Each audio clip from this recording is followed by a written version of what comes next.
എല്ലാവരും വെറുതെ ഇരിക്കുകയല്ലേ, കുറച്ച് നേരം ഇങ്ങനെ സ്വൈപ്പ് ചെയ്ത് പോകുമ്പോൾ എൻ്റെ വീഡിയോ കാണുമ്പോൾ ഒന്ന് ലൈക്ക് അടിക്കണം കേട്ടോ. അപ്പോൾ ഇന്നത്തെ വീഡിയോയിലേക്ക് എല്ലാവർക്കും സ്വാഗതം. അങ്ങനെ അവിടെ നിന്ന് ഇവിടെ നിന്നൊക്കെ കിട്ടിയത് കോർത്ത് ഇണക്കിക്കൊണ്ടാട്ടോ ഞാൻ പറയുന്നത്.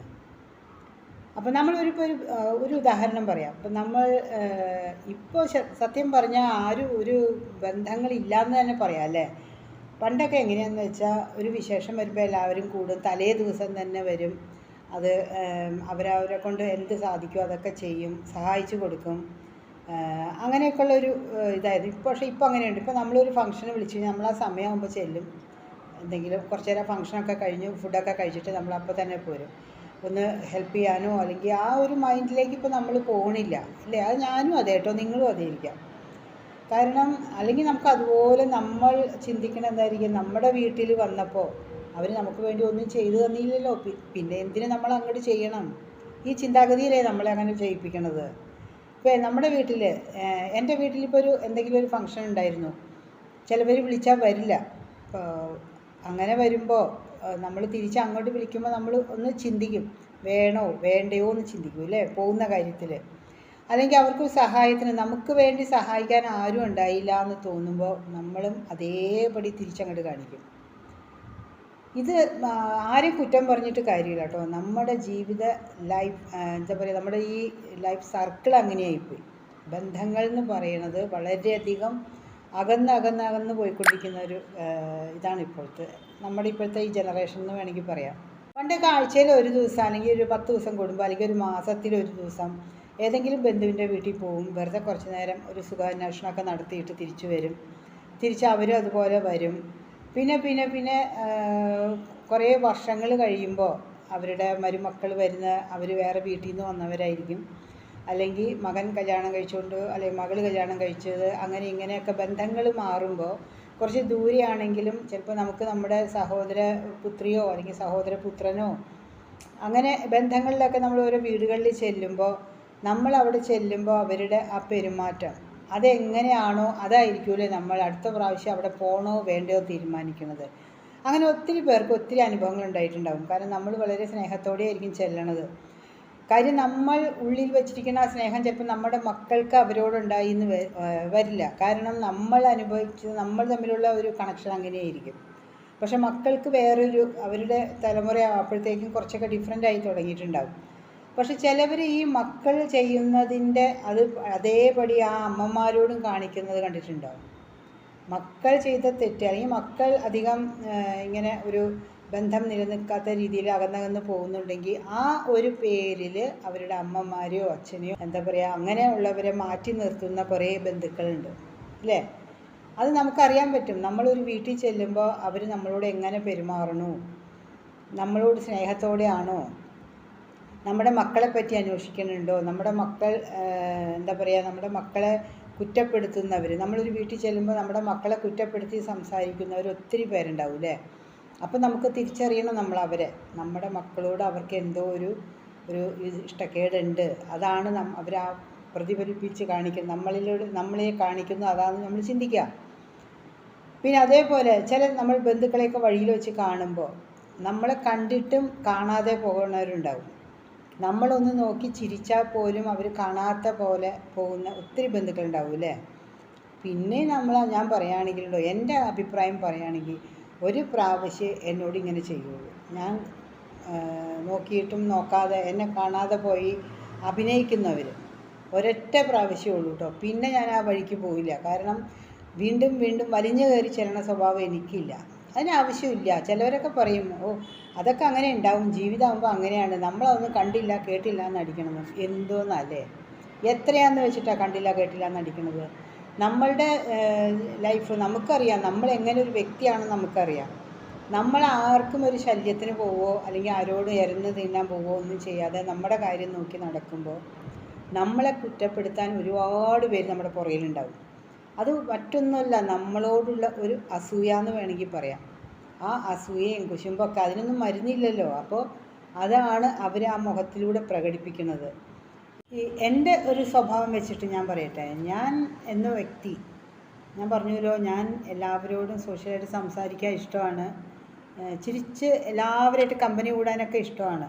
പക്ഷേ എന്ന് എന്നോട് ഒരു അകൽച്ച കാണിക്കുന്നു, അല്ലെങ്കിൽ എന്നെ കുറ്റപ്പെടുത്തി ഏത് സമയവും ഓരോ പ്രാവശ്യവും നമ്മളെ കുറ്റപ്പെടുത്തുന്ന അല്ലെങ്കിൽ നമ്മളെ മാറ്റി നിർത്തുന്ന ഒരു പെരുമാറ്റമാണ് നമ്മുടെ ബന്ധുക്കളിനോ അല്ലെങ്കിൽ സുഹൃത്തുനിന്നോ അങ്ങനെയൊക്കെ തോന്നുകയാണെങ്കിൽ പിന്നെ ഞാൻ മാറി നിൽക്കും കേട്ടോ. ഒരിക്കലും, കാരണം അങ്ങനെ ഒരു വ്യക്തി ഉണ്ടെന്നേ ഈ ഭൂമിയിലുണ്ടെന്നേ ഞാൻ വിചാരിക്കില്ല. കാരണം എനിക്കത് ഉൾക്കൊള്ളാൻ പറ്റണില്ല. കാരണം അങ്ങനെയുള്ളവരെ എനിക്ക് വീണ്ടും വീണ്ടും ചെന്ന് സംസാരിക്കാനോ അല്ലെങ്കിൽ വീണ്ടും വീണ്ടും ചെന്ന് അവരുടെ കാര്യാന്വേഷണം നടത്താനോ എനിക്കെന്തോ ആ ഒരു താല്പര്യക്കുറവുള്ളവളാണ്. അത് ചിലപ്പോൾ എൻ്റെ സ്വഭാവം അങ്ങനെ തെറ്റായിരിക്കാം കേട്ടോ. ചിലവരങ്ങനെ പറയായിരിക്കാം, അതങ്ങനെയല്ല വേണ്ടത്, ഇങ്ങനെയാണ്, അവർ മിണ്ടിയില്ലാന്ന് കരുതി മിണ്ടാതിരിക്കരുത്, അങ്ങനെ ഇങ്ങനെയൊക്കെ ഒത്തിരി പേര് കുറേ അഭിപ്രായങ്ങൾ, പലർക്കും പല രീതിയായിരിക്കുമല്ലോ, അങ്ങനെയൊക്കെ പറയുന്നുണ്ടാവും. പക്ഷെ ഞാൻ അങ്ങനെയല്ല. ഒരേ ഒരു പ്രാവശ്യം ഏത് തെറ്റ് ഞാൻ ഒരു പ്രാവശ്യമാണ് അറിയാതെ ചെയ്തു പോണത്, പിന്നെ ആ തെറ്റ് വീണ്ടും ആവർത്തിക്കില്ല എന്നുള്ളതാണ്. അതെന്തോ എൻ്റെ സ്വഭാവം അങ്ങനെയാണ് കേട്ടോ. കാര്യം എത്ര ചീത്തയായിട്ടുള്ള ഒരു അനുഭവം ഉണ്ടായാലും നമ്മൾ അറിയാതെ, മനുഷ്യരല്ലേ, ചിലപ്പോൾ വിഷമിച്ചു പോവും, കരഞ്ഞു പോവും. പക്ഷേ അങ്ങനെയല്ല, നമ്മൾ ആ മറ്റുള്ളവൻ്റെ ഇത് കണ്ട് അല്ലെങ്കിൽ അവർ നമ്മളെ കുറ്റപ്പെടുത്തുന്നത് കണ്ട് ദുഃഖിച്ച് കളയാനുള്ളതല്ല നമ്മുടെ ജീവിതം. കാരണം നമുക്ക് നമ്മുടെ കുടുംബം, ഞാൻ എന്നും പറയണ പോലെ നമ്മുടെ കുടുംബമാണ് നമുക്ക് വലുത്. ആ കുടുംബത്തിൻ്റെ വിജയത്തിന് വേണ്ടി നമ്മൾ പ്രയത്നിക്കുക എന്നേ ഞാൻ പറയുള്ളൂ. നമ്മൾ താഴ്ത്തിക്കെട്ടണവരോ അല്ലെങ്കിൽ നമ്മളെ കുറ്റപ്പെടുത്തുന്നവരെന്നോ അങ്ങനെ ഒത്തിരി ഒരു വശത്ത് ഉണ്ടാവും. അതൊക്കെ അവിടെ ചെയ്യുമോ, അവരുടെ ഇഷ്ടം, അത് അവരുടെ സ്വഭാവം. കാരണം അത് ചിലവരുടെ ജന്മനായുള്ള സ്വഭാവമാണ്. തൊട്ടതിനും പിടിച്ചതിനും കുറ്റം പറയുക അല്ലെങ്കിൽ ദേഷ്യപ്പെടുക, അതൊന്നും മാറ്റാൻ നമ്മൾ ശ്രമിക്കരുത്. കാര്യം വിഡ്ഢികളെ ഉപദേശിച്ച് നന്നാക്കാൻ പറ്റില്ല എന്ന് പറയില്ല. ഇത് ഇതിലേക്ക് അങ്ങോട്ട് മാറ്റിയേക്കാം അവരെയൊക്കെ.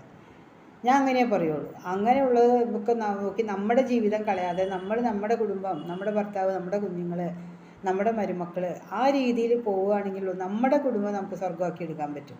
ഇതിൽ ഏറ്റവും നല്ലത് എന്താ അറിയാമോ? നമ്മുടെ കുടുംബത്തിലെ കാര്യങ്ങൾ ഒരിക്കലും ഒരിക്കലും അറിയരുത് എന്നാണ്.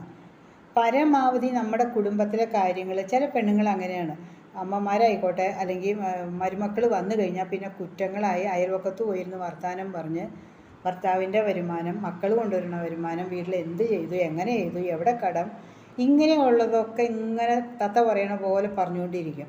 അവർക്ക് എന്തോ അങ്ങനെ പറയുന്നത് ഒരു സുഖമായിരിക്കാം. പക്ഷെ അവർ ചിന്തിക്കണില്ല, സ്വന്തം കുടുംബത്തെയാണ് ഈ മറ്റുള്ളവരുടെ മുന്നിലേക്ക് ഒരു പരിഹാസപ്പെടുത്തുന്ന രീതിയിൽ പറയണതെന്ന് അവർ ചിന്തിക്കണില്ല. അതാണ് ഏറ്റവും വലിയ തെറ്റെന്ന് പറയുന്നത്. ഞാൻ പറയുകയാണെങ്കിൽ അതാണ്, നമ്മുടെ കുടുംബത്തിൽ എന്ത് ചെയ്യണു, എങ്ങനെ ചെയ്യണു, അതൊരിക്കലും മൂന്നാമനെ അറിയിക്കാതിരിക്കുക. മൂന്നാമന് മാത്രമല്ല, ബന്ധുക്കളായിക്കോട്ടെ, നമ്മളെ കുറ്റപ്പെടുത്തുന്നത്, നമ്മളിങ്ങനെ അകറ്റി നിർത്തുന്ന ബന്ധുക്കളോട് നമ്മൾ ഈ ഇതൊന്നും വെച്ച് വിളമ്പേണ്ട ആവശ്യമില്ല. ശരിയല്ലേ? നമുക്ക് എന്താ പറയുക, എപ്പോഴും നമ്മുടെ സാമ്പത്തികം എന്താണെന്നുള്ളത് നമ്മുടെ ഉള്ളിൽ തന്നെ ഇരിക്കുക. അല്ലെങ്കിൽ നമുക്ക് എന്ത് വരുമാനമുണ്ട്, നമ്മുടെ മക്കൾക്ക് എന്ത് ചെയ്യണു, അല്ലെങ്കിൽ അവരെന്ത് ചെയ്യാൻ പോകണു. ഒരിക്കലും നമ്മൾ എന്തെങ്കിലും ഒരു സംരംഭം തുടങ്ങുകയാണെങ്കിൽ ഒരിക്കലും ഒരുത്തനെ അറിയിക്കരുതെന്ന് ഞാൻ പറയുള്ളൂ. അതും പ്രത്യേകിച്ച് ഇതുപോലുള്ള നമ്മളെ അകറ്റി നിർത്തുന്ന അല്ലെങ്കിൽ കുറ്റപ്പെടുത്തുന്ന ബന്ധുക്കളോട് ഒരിക്കലും അതേപ്പറ്റി അന്വേഷിക്കുകയോ അല്ലെങ്കിൽ അഭിപ്രായം ചോദിക്കുകയോ ഒരിക്കലും ചെയ്യരുത്. കാരണം അവർ ഒരിക്കലും നമുക്ക് വേണ്ടി നല്ലത് പറഞ്ഞു തരില്ല. അതേസമയം നമ്മൾ നോക്കുക, നമ്മുടെ ജീവിതത്തിൽ നമ്മളോട് സ്നേഹമായിട്ട് ആരൊക്കെ ഇരിക്കണു, അല്ലെങ്കിൽ നമ്മുടെ ഉയർച്ചയിൽ സന്തോഷിക്കുന്നവർ നമുക്ക് പെരുമാറ്റത്തിലൂടെ അറിയാൻ പറ്റുമല്ലോ. അങ്ങനെയുള്ളവരോടൊക്കെ നമുക്ക് വേണമെങ്കിൽ ഒന്ന് അഭിപ്രായം ചോദിക്കാം. നമ്മൾ എന്തെങ്കിലും സംരംഭം തുടങ്ങുകയാണ്, അതിനെപ്പറ്റിയുള്ള അഭിപ്രായമൊക്കെ ചോദിക്കാം കേട്ടോ. അല്ലാതെ ഒരിക്കലും ഈ നമ്മളെ കുറ്റപ്പെടുത്തുന്ന ബന്ധുക്കളോട് ഒരിക്കലും പറയരുതെന്നേ ഞാൻ പറയുള്ളൂ. നമുക്ക് അംഗീകാരം കിട്ടാത്ത ഒരു ബന്ധുവിൻ്റെ വീട്ടിൽ നമുക്ക് പോകേണ്ട ആവശ്യമില്ല, അവരുടെ ഒരു ഉപദേശവും നമുക്ക് ആവശ്യമില്ല. അങ്ങനെ ചിന്തിച്ചാൽ തന്നെ നമുക്ക് ഒത്തിരി നമ്മുടെ കുടുംബത്തിലെ വിജയങ്ങൾ കൊണ്ടുവരാൻ പറ്റും എന്നുള്ളതാണ്. കാരണം ഓരോ കുടുംബ ബന്ധങ്ങളും എന്ന് പറയുമ്പോൾ ഉണ്ടല്ലോ, നമ്മുടെ ലൈഫിനെ ബാധിക്കാത്ത രീതിയിൽ കൊണ്ടുപോകാൻ ഭയങ്കര ബുദ്ധിമുട്ടാണ്. കാരണം രണ്ട് കൂട്ടരും എന്താ പറയുക, സ്വഭാവം കൊണ്ട് ഒരേപോലെ ആയിരിക്കണം, അല്ലെങ്കിൽ ഒരേ രീതിയിൽ ചിന്തിക്കുന്നവരാണെങ്കിലാണ് അത് വിജയിച്ചു പോവുകയുള്ളൂ. ഒരു ഭാഗത്ത് മാത്രം കുറച്ച് വിവരവും ഇതുള്ളതാണ് ചിന്തിക്കുന്നവരാണ്, മറുഭാഗത്തുള്ളവർ പ്രതികാരവും എന്താ പറയുക കുശുമ്പും ഇങ്ങനെയുള്ള ചിന്തയൊക്കെ ഉള്ളവരാണെങ്കിൽ ഒരു തരത്തിലും ചേർന്ന് പോകാൻ ബുദ്ധിമുട്ടായിരിക്കും. അതിലൊക്കെ നല്ലത് അങ്ങനെയുള്ളവരെ മാറ്റി നിർത്തുക. നല്ല രീതിയിലുള്ള നമ്മളോട് പെരുമാറുന്നവർ ആരാണോ അവരെ കണ്ടുപിടിച്ച്, അല്ലെങ്കിൽ നമ്മളോട് പെരുമാറുമ്പോൾ നമുക്ക് അറിയാൻ പറ്റുമല്ലോ, അങ്ങനെയുള്ളവരോടൊക്കെ നമ്മൾ കൂടുതൽ സോഷ്യലായിട്ട് ഇടപഴകാനും നമ്മുടെ ജീവിതത്തെ നമ്മൾ ഹാപ്പിയായിട്ട് സന്തോഷമായിട്ട് കൊണ്ടുപോകാനും നോക്കുക. ഇതല്ലേ വേണ്ടത്. ഈ ഞാൻ പറഞ്ഞത് ശരിയല്ലേ? നിങ്ങൾക്ക് എത്ര പേർക്ക് ഇതിൻ്റെ അനുഭവം ഉണ്ട്? ഒന്ന് കമൻറ്റ് ചെയ്യൂ കേട്ടോ.